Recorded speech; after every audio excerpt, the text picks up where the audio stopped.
The spit landed on my cheekbone before I heard the laugh that paid for it. I want you to understand the order of those two things, because in the weeks that followed a great many people got them backward. They believed the laugh came first, that a crowd of strangers goaded a bored rich man into a stunt, and that he only became cruel because the moment offered him an audience. That is a kinder version of what happened, and it is false. The cruelty came first. The laugh came a full second later, dragged out of him like a cork, once he had already decided that a man in a red tunic was a thing and not a person, and that a thing could be marked the way you carve your initials into a bench that does not belong to you. My name is Corporal Ewan Marsh, and on that morning I had been standing my post at the west forecourt gate of the palace for 1 hour and 11 minutes. I know the number because a guardsman on the box learns to count without seeming to count. You count breaths to keep from swaying. You count the chimes off the clock tower to keep from drifting. You count the tourists who stop, raise a phone, take their picture, and move along because they are the tide, and the tide is harmless, and the ones you actually watch are the ones who do not move with it. I had already watched 3 of those that morning. A woman who lingered too long near the railing and turned out to be crying about something private. A boy who reached for the gilded spike of the fence and was hauled back by his father before I so much as shifted my weight. And a man in a pale linen suit the color of expensive sand, who had been standing across the forecourt for 11 minutes doing nothing at all except deciding whether I was worth his while. I felt him the way you feel whether coming. I did not turn my head. A guard on the box does not turn his head. The discipline is the whole point, and the discipline is not for show, whatever the tourists think.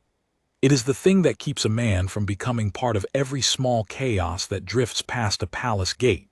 But you learn to read the forecourt with the edges of your eyes, the way a driver reads a mirror, and the man in the linen suit read wrong. He read like a customer, who has decided the shopkeeper is being rude by existing.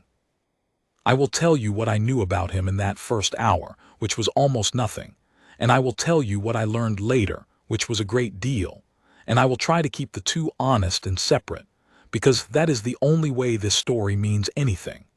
In that first hour I knew he was rich, because rich has a posture and he had it, the loose, unhurried carriage of a man who has never once in his life waited for anyone. I knew he was foreign, because he spoke to his 2 companions in a language I did not know, in the too loud voice people use abroad when they have decided the locals are furniture. I knew he had money enough to be bored by it, because boredom that expensive has a particular flavor, and I had tasted it before at that gate, off 100 men in 100 good suits. I did not know his name. I did not know what he was worth. I did not know that within the hour he would hand me, without meaning to, the most complete instrument of his own undoing that I have ever seen a man carry into a fight. His 2 companions were younger, a woman with sunglasses pushed up into her hair and a phone she never lowered, and a broad man with the flat, watchful face of somebody paid to stand near wealth. That one I marked. Bodyguards read differently from tourists. They scan the way I scan, and for a moment his eyes and mine did the thing that professionals do, a flat mutual acknowledgement, one working man to another. He looked away first. He was not the problem. He knew he was not the problem. The problem was the man he was paid to follow, and the bodyguard's whole posture said so, a man braced for his employer to do something he would then have to survive. The forecourt that morning was full. It was the last dry day of a wet week, and the whole city had spilled out into the light. Families with strollers, a knot of students on a tour, their guide's flag held up like a fishing rod, an elderly couple who had clearly done this walk for 50 years and did it slower now. Phones everywhere, not as a threat, just as the sea we all swim in now. Every moment of every public life caught 6 ways from 6 angles by strangers who will never watch the footage. I have made my peace with the phones. A guard who has not made his peace with the phones will not last a season on the box. You stand as though the whole world is recording, because it is, and you decide that this is not a burden but a discipline, one more thing that keeps you honest inside the tunic. The man in the linen suit crossed the forecourt at last. He did it slowly, the way a man walks when the walking is the message. His companions trailed. He stopped a pace closer than the tourists stop, just inside the invisible line that everyone else respects without being told, and he looked up at me. And I looked, as I am trained to look, at the middle distance over his left shoulder, at the far corner of the forecourt where the plane trees threw their shade. "You," he said in my language now, heavily accented but clear enough. "You are real, or you are a doll." I did not answer. It is not that I am forbidden to speak. That is a myth the tourists love and I have stopped correcting. A guard may speak. A guard may, in an emergency, shout an order that would freeze the blood of anyone who has heard it.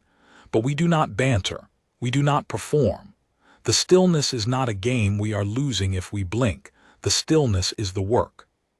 So I gave him the middle distance and the plain trees and nothing else, and I counted a slow breath, and I waited for him to be bored and move along, because that is what 999 of them do. He was the 1,000th. "He is real," the woman said behind him, laughing in their language. I did not understand the words. I understood the tone. It is the tone of a person watching someone they love do something they should stop and have decided is more fun to film. The man leaned closer, close enough that I could smell him now cologne, and under it the sourness of a man who has been drinking since a breakfast that involved no food. He waved a hand in front of my face, a slow theatrical pass, as if wiping a window. I did not move. He snapped his fingers by my ear. I did not move. He said something to his companions and they laughed again, and there is a particular ugliness in being the object of a laugh in a language you cannot answer, a laugh that assumes you are too stupid or too tame to know you are being laughed at. I knew. I have always known. Part of the discipline is knowing and letting it pass through you like the tide, and I let it pass. But something had changed in him. I felt it the way you feel a dog change its mind. The bored contempt curdled into something that wanted a result. He had come to the gate to be amused by the doll, and the doll had refused to amuse him, and a certain kind of man cannot bear to be refused even that. He had spent 11 minutes across the forecourt building a small private theater in his head, and in that theater the statue flinched, and everyone laughed, and he was the clever one who had made the toy soldier break. And I would not give him the flinch. So he decided to buy it with the worst coin he had. He worked his mouth. I saw it at the edge of my vision, and I knew what was coming a half second before it came, the way you know a slammed door from the intake of air. And there was nothing to be done about it, because the whole meaning of my post is that there is nothing to be done about it, that a guard does not raise a hand to a citizen or a tourist over an insult, that the discipline holds precisely at the moment when every animal instinct in you screams to break it. He spat. It struck my cheekbone high, just below the strap of the bearskin. I felt it land warm and then go cold in the wind almost at once. I did not move. I want to be very exact about this because it is the hinge of everything that came after. I did not move. Not my eyes, not my jaw, not the rifle, not the weight on my feet. A single muscle in my face wanted to jump, and I did not let it. I gave the far plain trees the same flat attention I had given them all morning, and inside the tunic my heart was going like a drum, and outside the tunic there was a man laughing. That was the laugh. That was the one that came second. He threw his head back and laughed, delighted, a full, rich bark of a laugh, and his companions gasped and laughed with him, half horror and half glee, and the woman's phone came up higher, and I understood in that cold, clean instant that he believed he had won. He had not won. He had, in fact, just lost more completely than any man had ever lost at that gate in my 6 years on the box, and the instrument of his losing was already in the woman's hand, red light blinking, recording every angle of his own face. But he did not know that yet. None of them knew it yet. For one more moment the forecourt belonged to him, and to the sound of him enjoying himself, and I stood in the middle of it with his spit on my cheek, and did not give him 1 inch of what he had paid for. Around us, the tide had stopped moving. I could feel it without looking, that peculiar arrest that comes over a crowd when something crosses a line everyone recognizes. The tour group's chatter died. The student's guide lowered her fishing rod flag. A woman near the railing put her hand over her child's eyes, which I have always thought a strange instinct, since it was not the child who needed protecting. And the phones turned.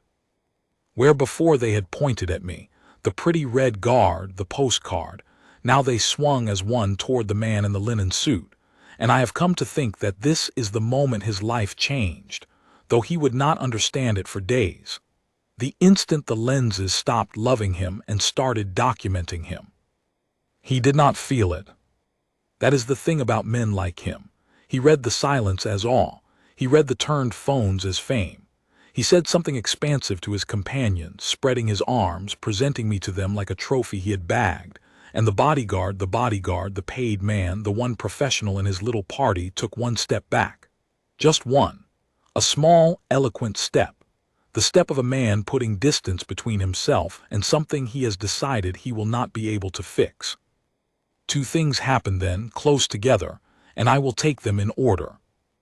The first was that a boy of about 11 near the front of the tour group said into the silence in a clear high voice that carried across the whole forecourt, "He spit on him.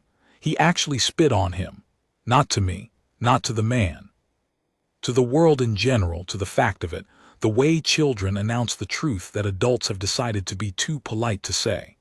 And something in that clear voice went through the crowd like a current, because a child had named it. It was no longer a rich man's private joke in a language nobody understood. It was a thing that had been done, out loud, and now everyone had to decide what they thought about it. The second thing was that, 20 paces to my right, at the small pedestrian gate in the wing wall, Sergeant Halloran turned his head. You would have to know Halloran to understand what that meant.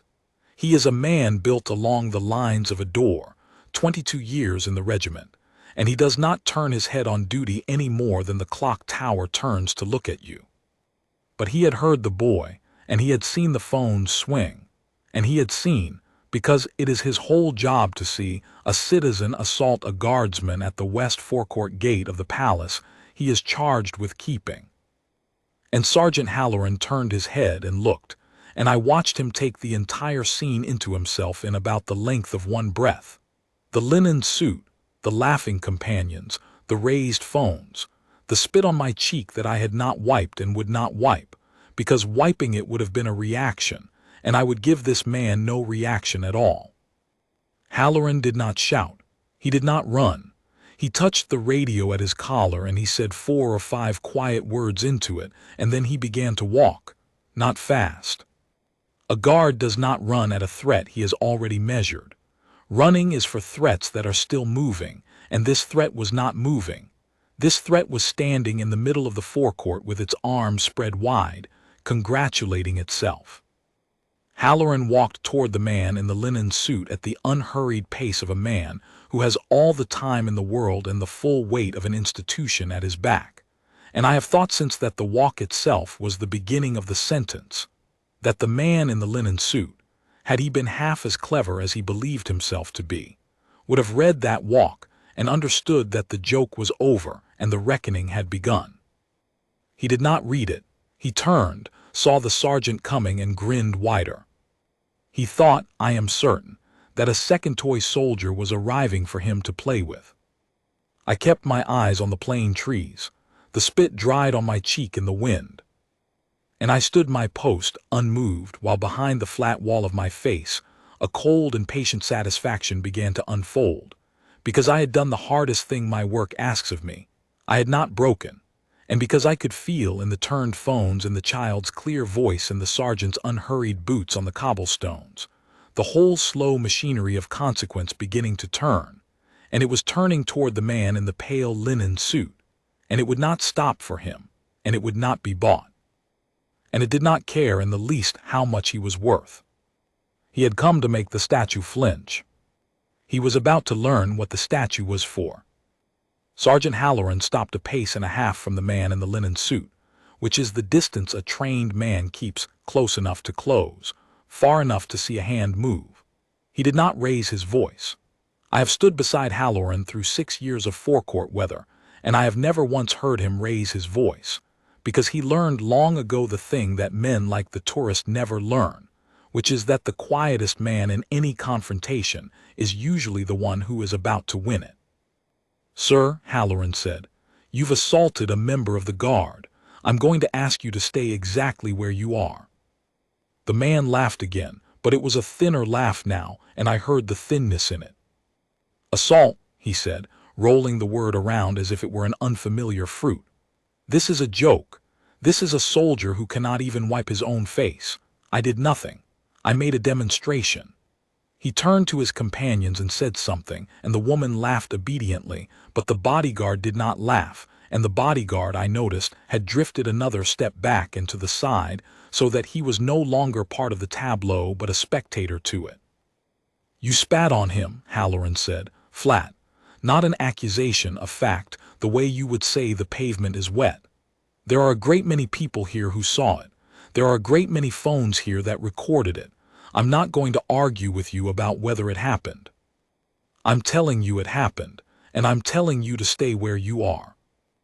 And here the man did the thing that men of his kind do when the world stops laughing along with them. He reached for the one weapon he had always found sufficient. He drew himself up, and he said, in a voice pitched to carry across the whole forecourt, "Do you know who I am?" I have heard that sentence more times than I can count. It is the war cry of a certain sort of man, and it is always, always the beginning of his defeat, because a man who has to ask the question has already told you the answer, that whoever he is, it has never once been enough, that his whole life is a series of gates where he has said those 5 words and watched them open, and that he has come to believe the words themselves are the key and not the fear behind them. Say them to Halloran and they are just noise.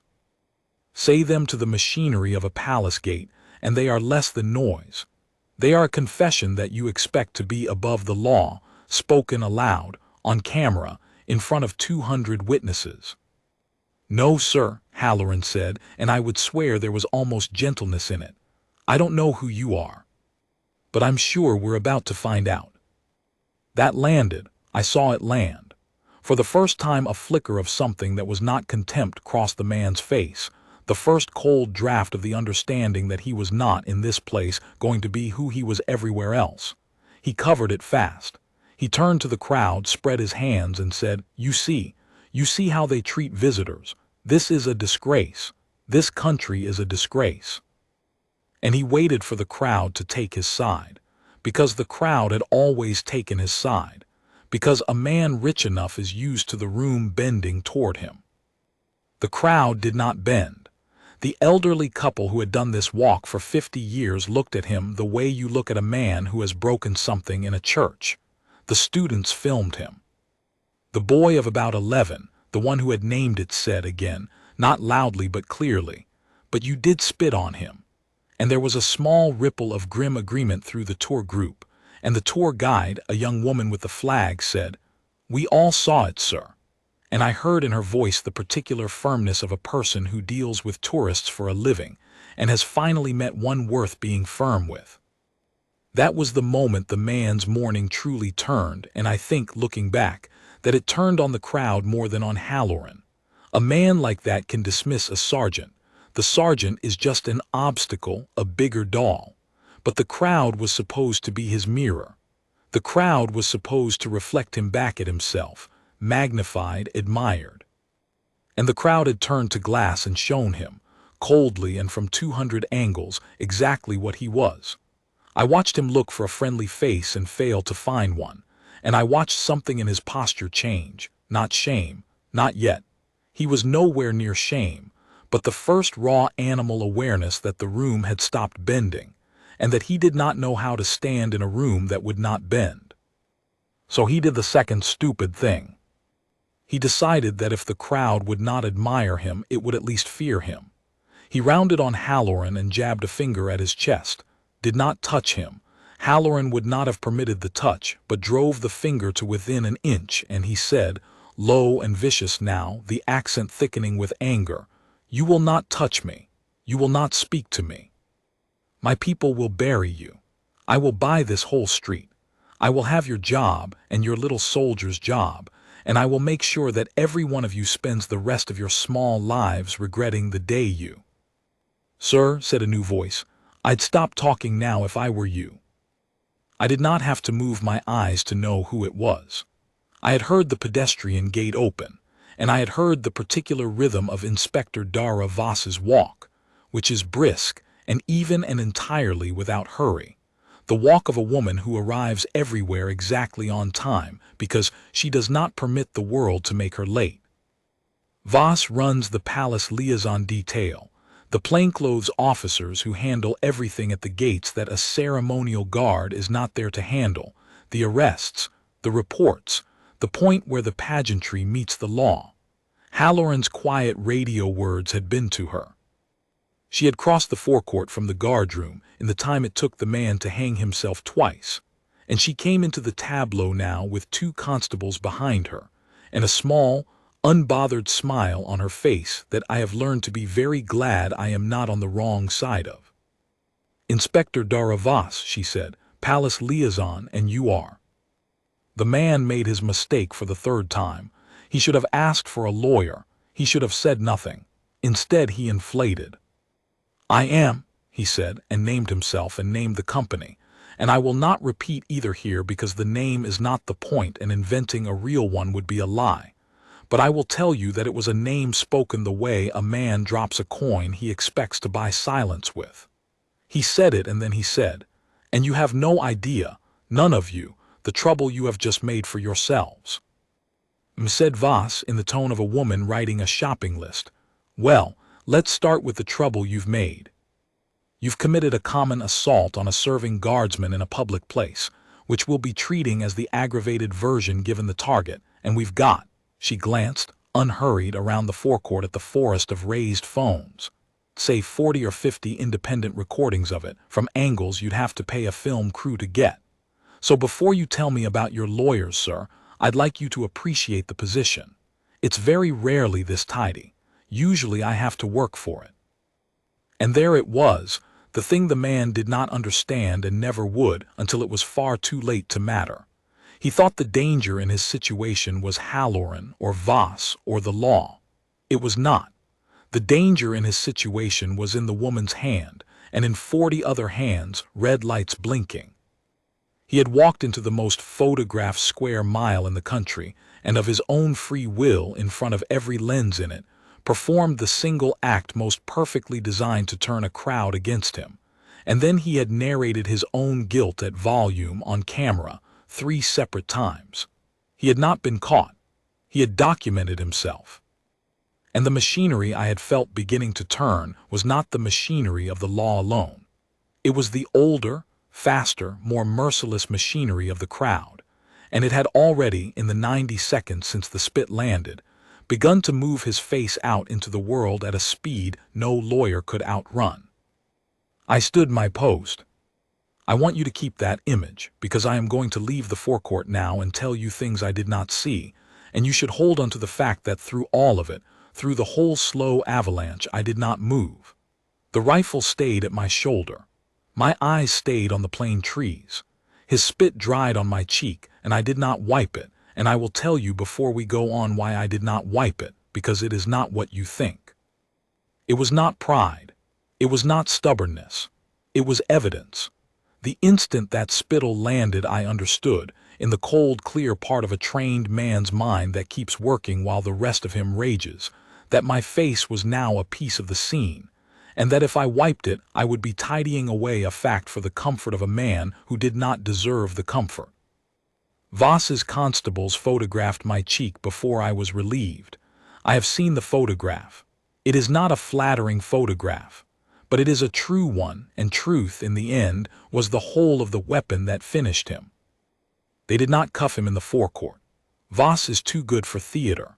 She stood him quietly to one side with the 2 constables while she took the names of a dozen witnesses and the boy who had spoken and the tour guide with the flag. And while she did that, the man's bodyguard came to her, low and private, and said something I only learned the shape of later, that he was resigning, effective at once, that he wanted it on the record that he had stepped back, that he would not be part of it. Voss noted it. The bodyguard walked away across the forecourt, and out through the tourist gate, and out of this story entirely. A paid man who had finally found the one thing his employer's money could not make him do, and I have thought of him kindly ever since.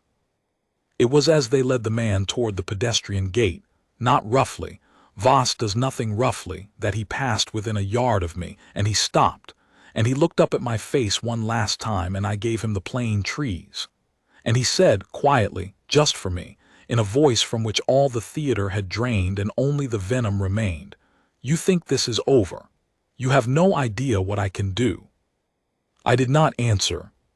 But I will confess to you, since we are being honest, that a small cold voice inside me answered for the both of us, and it said, "Neither do you." Because here is what the man in the linen suit did not know, as they walked him off my forecourt with the whole world watching on their phones.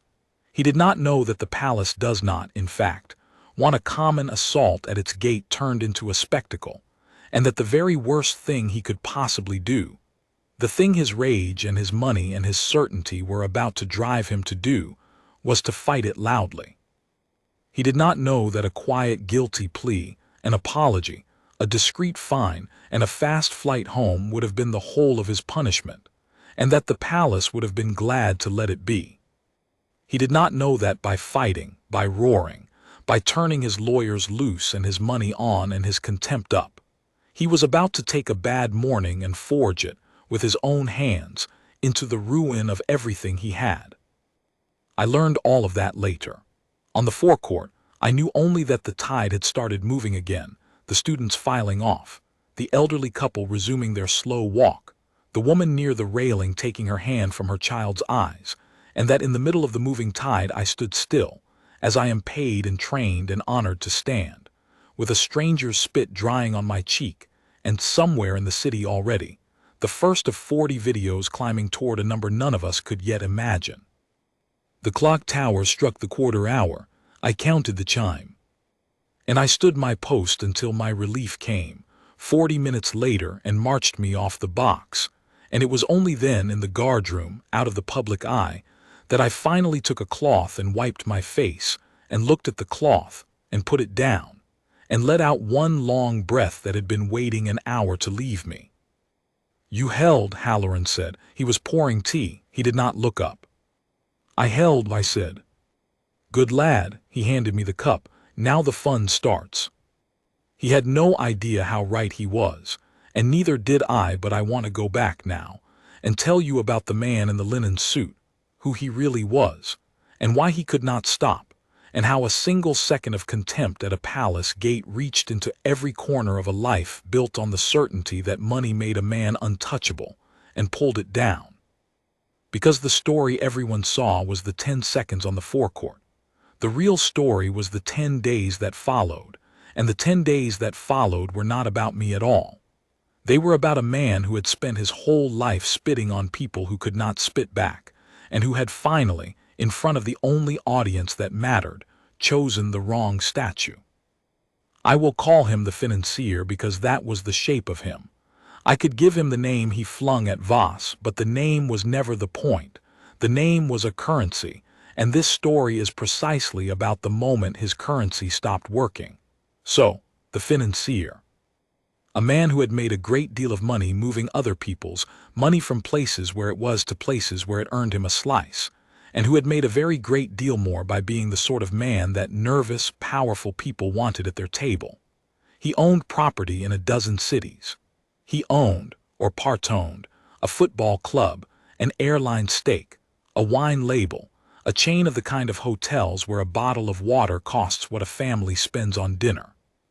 He owned, most importantly, a self-image, and the self-image was this: that he was a man the world's rules were built to accommodate, a man who paid to make problems go away, a man for whom consequences were a thing that happened to smaller men.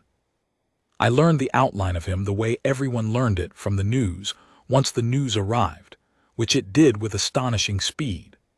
But I learned the inside of him from a source no journalist had, which was Inspector Voss, over the weeks that followed, in the small windowless room where the palace liaison detail does its work.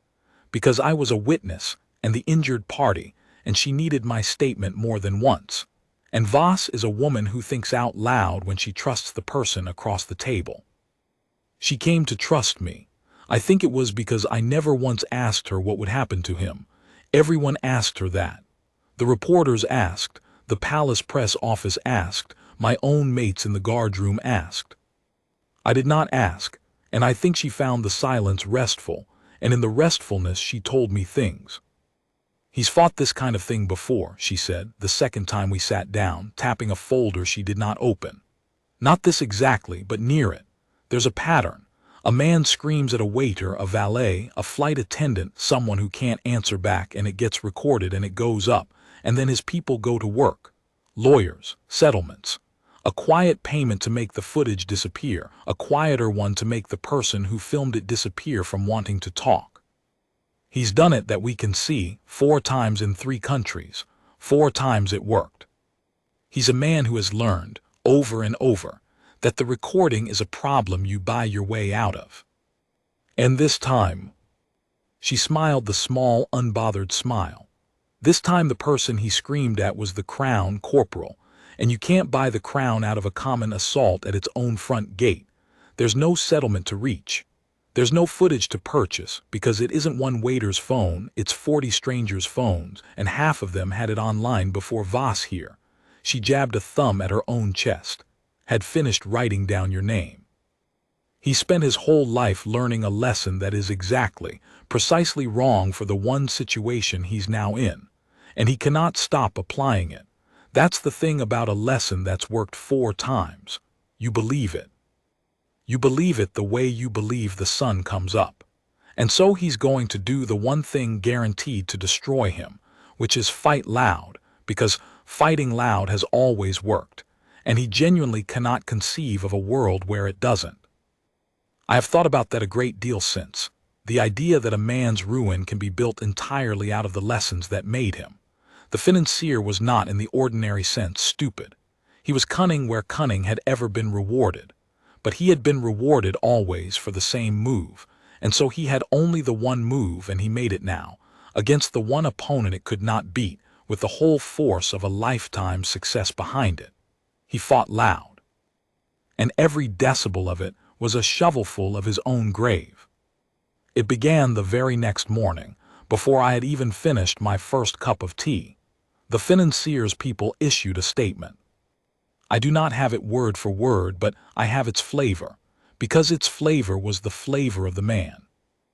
It said that a minor misunderstanding at a tourist attraction had been grossly exaggerated by opportunists, that their client was the victim of an ambush by hostile locals and a hostile press, that the guard in question, that was me, had provoked the incident by aggressive and threatening posture, and that any attempt to prosecute would be met with the full resources of a substantial legal team, and would expose the incompetence and prejudice of the authorities involved.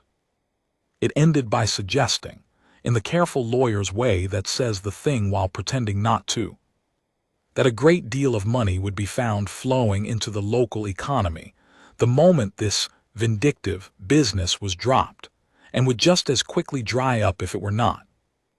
I read it standing in the guardroom. Halloran read it over my shoulder. When he had finished, he made a sound I can only describe as satisfied. He said the guard provoked him, Halloran said. There's 40 videos of you standing perfectly still with his spit on your face, and he's put in writing that you provoked him. He clapped me on the shoulder once heavily. Ewan, my lad, he's going to lose this in public before he ever gets near a court. He just called 40,000 people liars, and 40,000 people have the receipts. Halloran was right, but it was worse for the financier than even Halloran guessed, because the statement did the one thing the raw video alone could not do. It gave the story legs. A video of a rich tourist spitting on a guard is a bad 10 seconds. People are appalled, they share it, and by the weekend they have moved on. But a video of a rich tourist spitting on a guard, followed by that same tourist lawyers calling the whole watching world liars and threatening to buy the street, is not a 10-second story. It is a saga. It has a villain who keeps talking. It has escalation. It gives every person who saw the first video a reason to come back for the second act, and a reason to be angry all over again. And this was the part the financiers' clever, expensive lawyers never understood. It invited the crowd to become investigators. And the crowd did. I am not a young man, and I did not grow up with the machine that lives in everyone's pocket now, and I confess I did not understand in those first days the sheer velocity of it. But I understand it now, because I watched it happen to the financier the way you might watch a tide come in over a man who has fallen asleep on the sand and does not believe in tides. Within a day, someone had matched his face to his name. Within 2, the 4 other recordings, the waiter, the valet, the flight attendant. The 4th I never learned the details of had been dug out of the corners of the internet where his money had failed to fully bury them, and stitched together, and set beside the forecourt footage, so that what had looked like one bad morning now looked like exactly what it was. A habit. A man who did this. A man who had always done this to everyone beneath him, and had always gotten away with it, and had finally done it to someone who could not be paid off, in front of a crowd that would not be bought. By the 3rd day it was not a national story, it was every story. And the financier, who had built his whole life on being a man the rules accommodated, discovered that there is one court from which no lawyer can win a stay, and it had already returned its verdict. But I want to be careful here, because a story like this is easy to tell badly. It is easy to make it a story about a crowd's revenge, about a mob with its torches, about a rich man getting what a rich man deserves, and to let the pleasure of that carry you along. That is not the story. I did not stand my post that morning so that a crowd could be entertained by a man's downfall. I stood it because a citizen assaulted a guardsman at a palace gate, and the discipline of my office is that I do not answer such a thing with my own hands that I hold, and let the law answer it, and trust the law to answer it justly. And the moment the crowd's fury threatened to become the story, the palace grew very worried indeed, and the worry, when it reached me, took a shape I did not expect. It came on the 4th day, in the form of a summons I had never received before in 6 years. I was to present myself, out of uniform, to a small office in the administrative wing, where I would be seen by a member of the household. I assumed, walking there, that I was in trouble. A guardsman is always half-braced for trouble, and I had, after all, been the center of a spectacle the palace would surely have preferred never happened. I straightened my civilian jacket in the corridor mirror, and I knocked, and I went in expecting a reprimand. Instead I found Princess Adela. I had seen her, of course, the way any guardsman sees the family, at a distance in procession, a figure in the middle of the pageantry we exist to frame. The king's sister, a woman of perhaps 60, plainly dressed that morning, with a face that had spent a lifetime declining to suffer fools and had won every round. She was standing at the window with her hands behind her back, and she turned when I came in, and she looked at me for a long moment with an attention so complete that I felt, for the first time since the spit landed, genuinely examined. "Corporal Marsh," she said, "sit down. I'm told you don't say much. Good, I don't either when it matters." I sat. She did not. "You'll have been wondering," she said, "why the household hasn't said anything, publicly, about what happened to you. You'll have noticed we've been silent while the whole country shouts." I had noticed. I said so. "There are 2 schools of thought upstairs," she said, and there was a dryness in the word upstairs that told me a great deal about how she regarded certain of her relatives. "The first school says we should say nothing at all ever because the guard is a symbol and symbols don't complain, and the moment we defend you we've admitted the symbol can be hurt. The second school, and it is, I am sorry to say, a fashionable school, says we should get out ahead of it, make a statement, express our fury. Perhaps have you photographed shaking hands with someone important. Ride the wave, Corporal. turn the country's anger into a nice warm feeling about the crown. She said the last sentence with such precise contempt that I nearly smiled. You can imagine which relative of mine favors that one. I could imagine. I said nothing, which was the right answer, and she saw that it was, and something eased very slightly in her face. I favor neither, she said. And I've come down here, past a great many people who would have preferred to handle this without troubling you, because I wanted to look at the man himself before I decided what I think the crown should do. Because whatever we do, Corporal, we do to you as much as with you. If we make you a hero, you'll be a hero, and you'll never again be able to stand a quiet post in your life, and I'm told you rather like the quiet posts. If we make you invisible, then a man spat on one of my brother's guardsmen and the crown looked away, and I will not have that either. So, I'm going to ask you what you want, which is a question I'd wager that no one has yet troubled to ask you. No one had. And I found, sitting in that small office with the king's sister waiting on my answer, that I had not let myself form a want, because a guardsman's whole training is in not wanting, in being the still point, and I had held so hard to the stillness that I had never asked myself what I would choose if the choosing were mine. Ma'am, I said slowly, I don't want to be a hero. No, she said, I didn't think you did. Why not? Because I didn't do anything, ma'am. I stood still. That's the whole of it. A man spat on me and I stood still, which is what I'm for, and if I'm made a hero for it, then the story becomes about my standing still, and it isn't. The story is about him. A man did a cruel thing to someone he thought couldn't answer him, and he'd done it before to people who really couldn't answer. And if this becomes a story about a brave guard, then all those other people go back to being invisible. I'd rather, I stopped, because I had not known I thought this until I heard myself say it. I'd rather it stayed about him, and about the ones like me who don't have 40 phones and a palace behind them.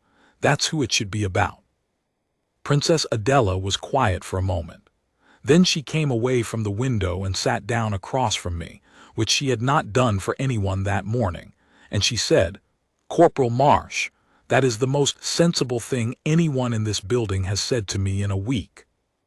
And it happens to also be the strategically correct thing, which is a very rare alignment, and I've learned to grab it when it appears. She permitted herself the smallest of smiles. We will say nothing about you being brave. We will make no hero of you. What we will do, what I will now go upstairs and insist that we do, is very simple and very quiet. The crown will decline every offer to settle. The crown will not be bought, will not be threatened, will not be hurried.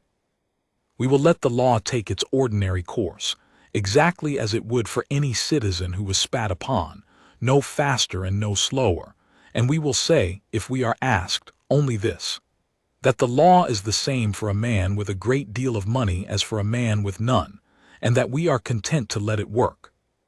And that, Corporal, will be far more devastating to your financier than any amount of shouting, because the one thing a man like that cannot survive is being treated as ordinary.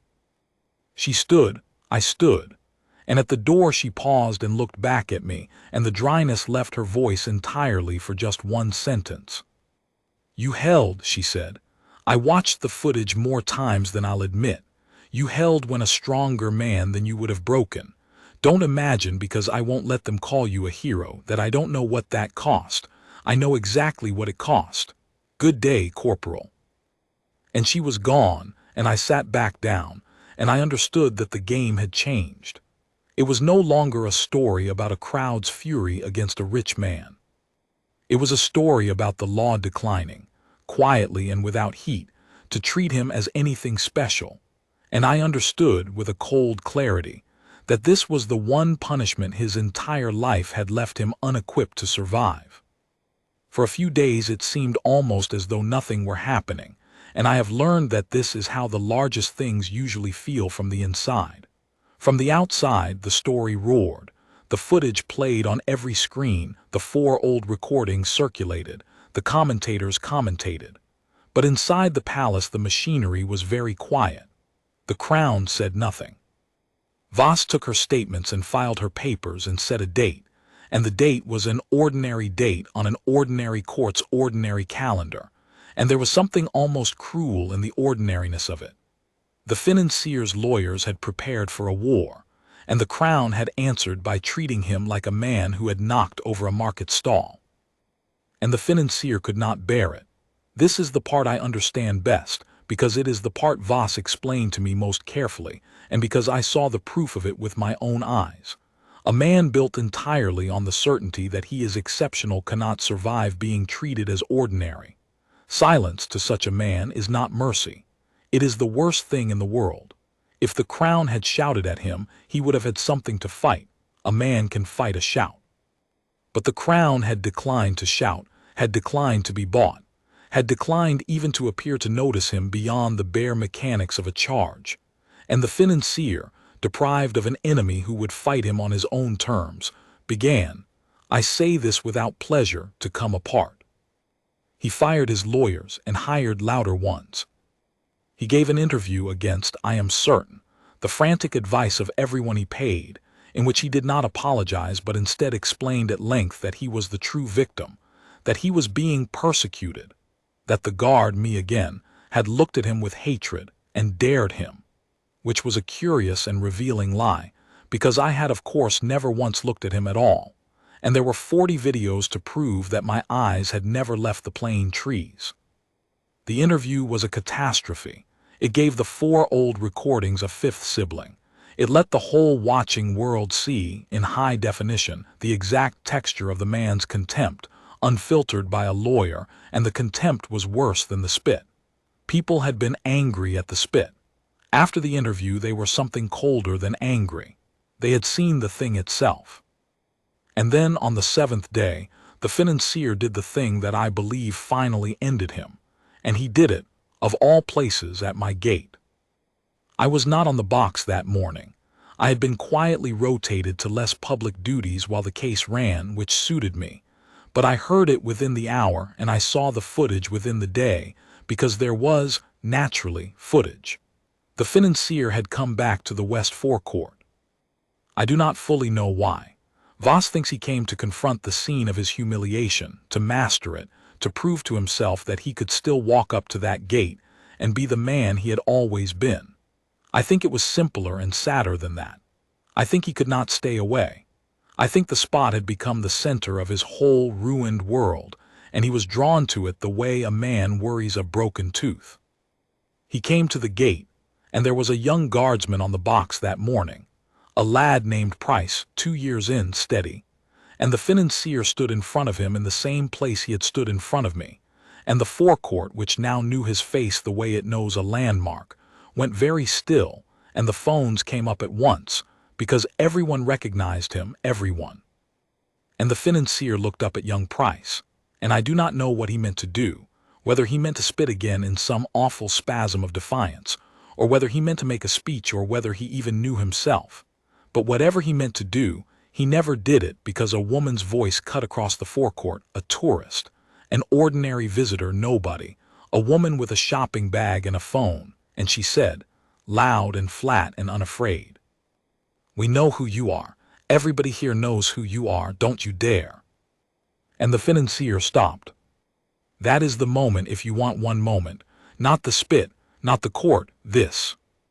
A rich and powerful man who had spent his whole life certain that no ordinary person would ever dare to speak to him that way, stopped in the middle of a forecourt by an ordinary person who dared, and who was instantly joined by another, and another, not a mob, not violence, just a low, firm chorus of ordinary people saying, in effect, no.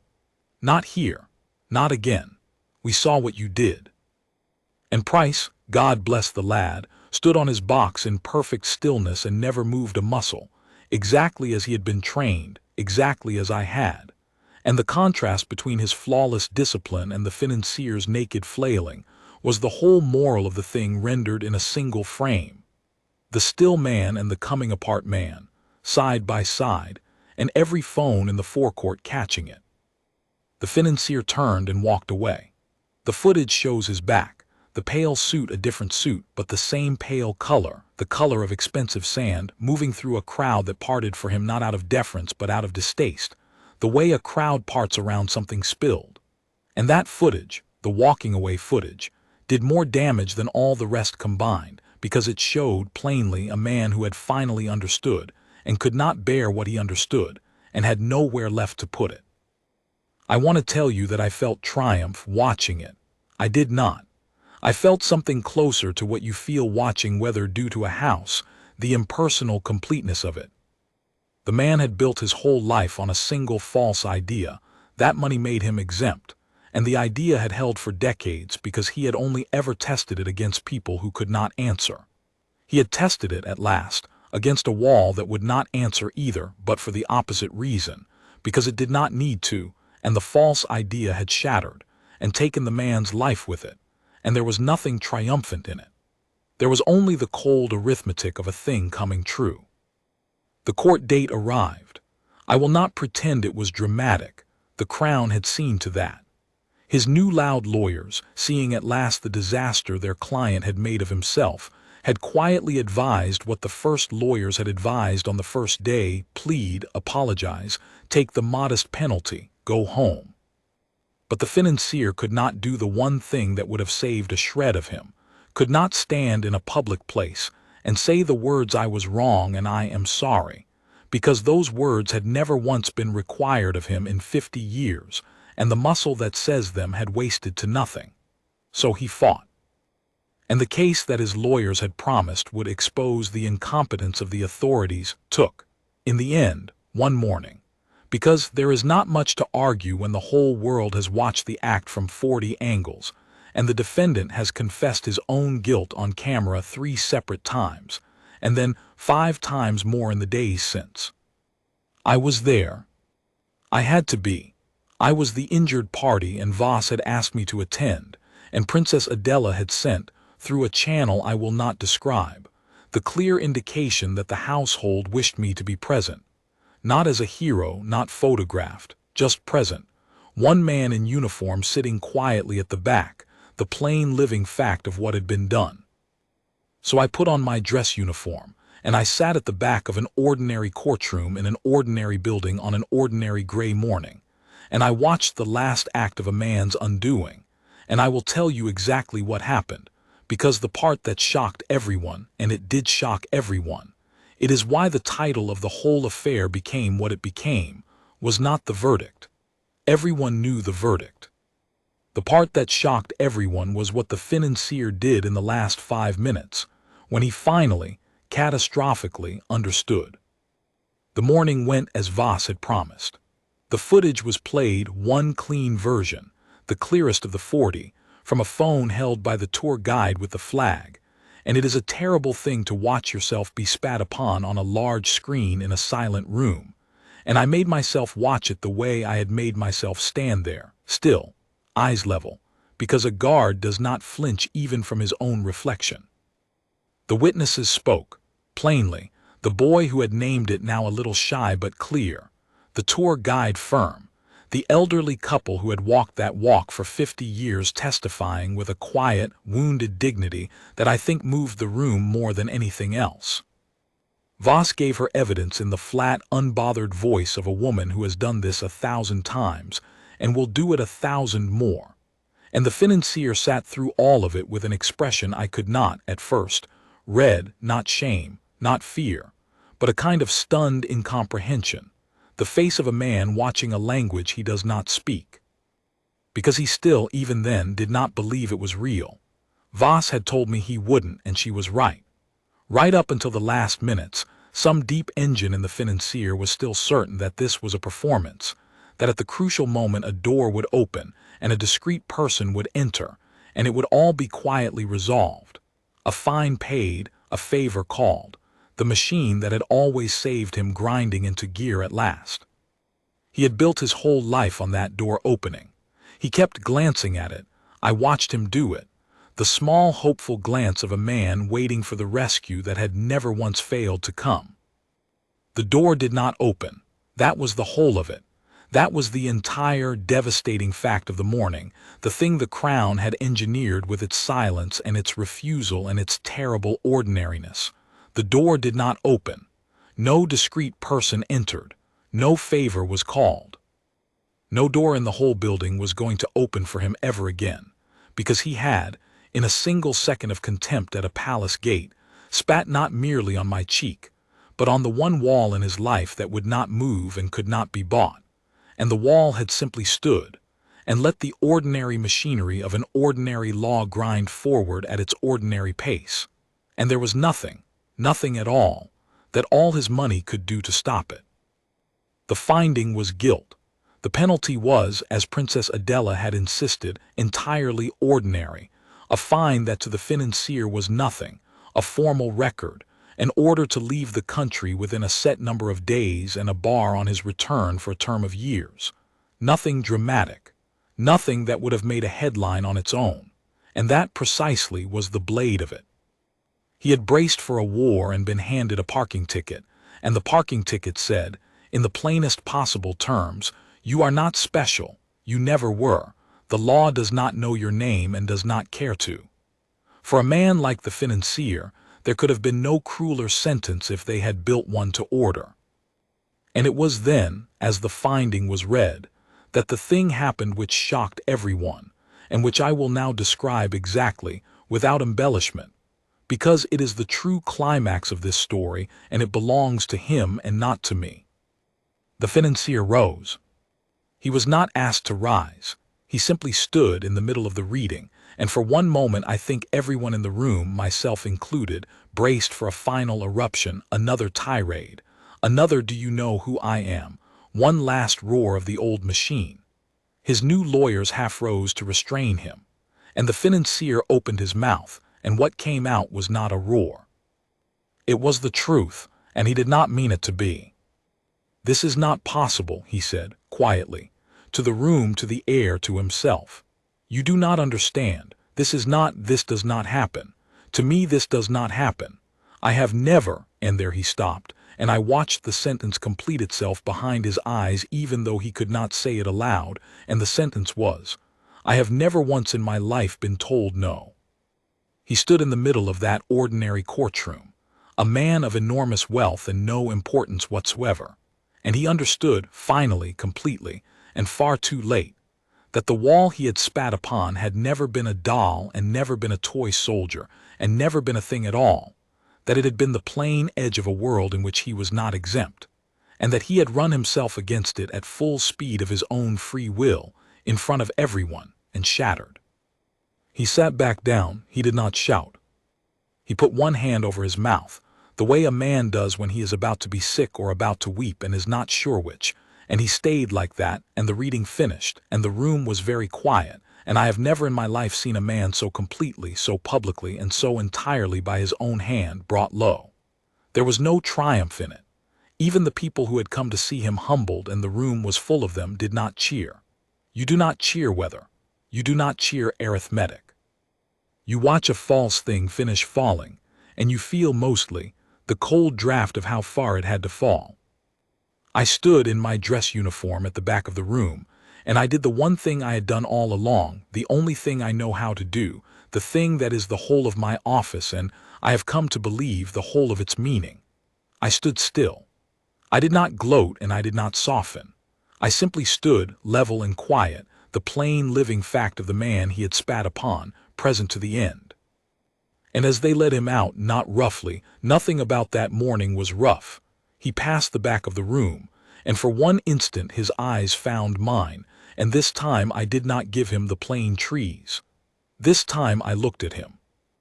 I looked him full in the face, the first and only time I ever did, and I let him see that there was a man inside the tunic, that there had always been a man inside the tunic, and that the man had watched and understood and forgiven nothing and hated nothing, and simply, immovably stood. He looked away first. Of course he did. And then he was gone, out the door that had finally, for the first time in his life, opened only to put him outside. I went back to my post the following week. That was the whole of my reward, and it was the only reward I wanted. Princess Adela had been as good as her word. There was no ceremony, no medal, no photograph of me shaking an important hand. The Crown said, when it was finally asked directly by a journalist, Exactly the sentence she had promised it would say, and not one word more. That the law is the same for a man with a great deal of money as for a man with none, and that the crown was content to let it work. That sentence traveled further than any speech could have. People repeated it. People wrote it on things. It became, in its quiet way, the whole meaning of the affair, and it belonged to no single person, which is precisely why it was true. Halloran met me at the guardroom on my first morning back with a cup of tea and a look I had known for 6 years. "Quiet post today," he said. "Reckon you've earned a quiet one." And I marched out to the west forecourt gate in the early light, and I stepped up onto the box, and I took up my position, rifle at the shoulder, eyes level, weight settled, the whole familiar architecture of stillness folding around me like a second uniform, and the city woke, and the tide came in. The families and the strollers and the students with the fishing rod flag, and the phones came up, pointing at the pretty red guard, the postcard, and I gave them the middle distance and the plain trees. And it was, for the first time in 3 weeks, entirely, blessedly ordinary. I have never been so glad of anything as I was of that ordinary morning. But I want to finish with the part that mattered most, the part that has stayed with me longer than the court or the crowd or the man's ruined face, and it is a small thing, and it did not make any headline at all. A few weeks after it was over, a letter came for me through the palace, forwarded from far away, in careful handwriting in a language that had been translated for me. It was from a man I had never met, a waiter, in a country I had never visited. He was one of the 4. He was the first of the 4, the earliest of the old recordings, the man the financier had screamed at across a restaurant years before, whose footage had gone up and been bought and buried, whose humiliation had cost him his job when his employer decided a scene was bad for business. He had watched from the far side of the world everything that happened at my gate, and he wrote to say, I will not quote the whole of it. It was a private letter, and it moved me too much to display. He wrote to say that for years he had believed the fault was his, that a powerful man had told him he was nothing, and it had cost him his living, and some part of him had believed it, the way you come to believe a thing said with enough force by someone the world protects. And then he had watched the same man do the same thing to a guard who could not be fired and could not be bought and could not be made to believe he was nothing, a guard who simply stood, and he had watched the world this time refuse to look away. And something in him, he wrote, had been set right. Not repaid, nothing was repaid, he had lost what he had lost, but set right. He had stopped believing it was his fault. He signed it with his name, which I have kept and will not share, and at the bottom he wrote 3 words that I have thought about every single morning since, on every quiet post, in every hour on the box. You stood. Thank you. That is why I did not wipe my face. That is why I would not be made a hero, and would not let it become a story about a brave guard. Because it was never about my standing still. Standing still is only what I am for. It was about a man far away, and the woman with the shopping bag, and the boy who named it, and the elderly couple, and the tour guide with the flag, and all the countless people over all the years who had been spat upon in every sense by men certain they were exempt, and who had been made to believe it was somehow their own fault, and who watched, this once, the exemption fail. That is the whole of what a guard on the box is really for, I think, though it took a man's spit on my cheek to teach it to me. We are not there to be admired. We are there to be the still point that will not move and cannot be bought, so that when the storm comes, and it always comes, the ordinary people around us can see, plainly and for certain, that there is at least one wall in the world that does not bend to money, and take from that the courage to stop being afraid. The financier, I am told, is well. That is not a mistake. He lost no fortune worth naming. The fine was nothing to him, and there was no prison. He simply lost the one thing he had never known he was carrying, and never known he could lose, the certainty that the world would always, in the end, arrange itself around his money. He carries the footage now the way other men carry a scar. He is barred from returning here for a term of years, which I doubt troubles him, and he is, I have no doubt, still rich, still powerful, still surrounded by people paid to agree with him. But somewhere in him, there is now a small locked door that will never open again. And behind it is a gray morning and an ordinary courtroom, and a man in a red tunic who looked him full in the face at the very end, and let him see that the statue had always been a man, and that the man had never once thought him worth the smallest reaction, right up until the moment it counted. I stand my post. The clock tower strikes the quarters and I count the chimes. The tide comes in and goes out and the phones come up and go down, and now and then, still, someone will lean too close and wave a hand in front of my face and try to make the statue flinch. I give them the plane trees. I give them the middle distance. I give them always the same thing I gave the man in the pale linen suit on the last dry morning of a wet week. The whole immovable weight of a discipline that is not for show, and was never for them, and will still be standing, level and quiet and utterly unbought, long after they have grown bored and wandered back into the tide. I did not move. That was the whole of it, that was everything, and it was enough.